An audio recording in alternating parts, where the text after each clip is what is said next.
নিজৰ দুৰ্বলতাৰ ওপৰতো ধ্যান দিয়ক। প্ৰতিবাৰেই বেলেগৰ ভুল দেখাটো ঠিক নহয়। নিজৰ মনটো অলপ চাফা কৰি ৰাখক। প্ৰতিবাৰেই বেলেগৰ বিষয়ে বেয়াকৈ ভবাটো ভাল কথা নহয়। যাক আমি সকলোতকৈ বেছি ভাল পাওঁ, তেওঁৰ অধিক শক্তি আছে আমাক কন্দুৱাবলৈ।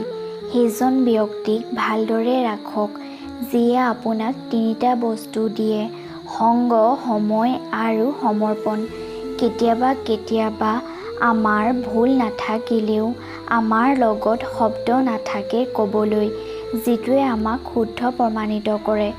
যদি আপোনাৰ জীৱনলৈ ভুল ব্যক্তি যোৱা নাই, তেতিয়াহ'লে শুদ্ধ ব্যক্তিও আগমন নহয়। যদি কোনোবা শিশুৱে উপযোগী কথা কৈ আছে, তেতিয়াহ'লে ভালদৰে শুনিব লাগে। উপহাৰে আনন্দ দিয়ে, কিন্তু নিন্দাই জীৱন গঢ়ি তোলে। সেইজন ব্যক্তিক কেতিয়াও মিছা কথা নক'ব, যিজনে আপোনাৰ মিছা কথাকো বিশ্বাস কৰি লয়। আহাৰ হওক বা ভালপোৱা যদি কাৰোবাক বেছি দিয়া হয়, আধৰুৱা কৰি এৰি যায়। পৰিস্থিতি এনেকুৱা হ'বলৈ নিদিব যে আপুনি হাৰ মানে। সাহস এনেকুৱা বনাওক যে পৰিস্থিতিয়ে হাৰ মানি লয়।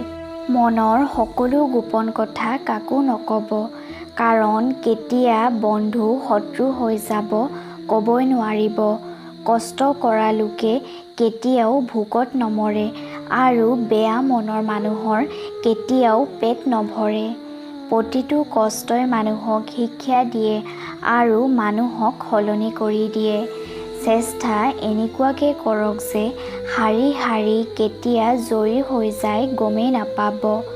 যি ব্যক্তিৰ ধৈৰ্য ধৰিব নোৱাৰে, তেওঁৰ না বৰ্তমান আছে না ভৱিষ্যত আছে।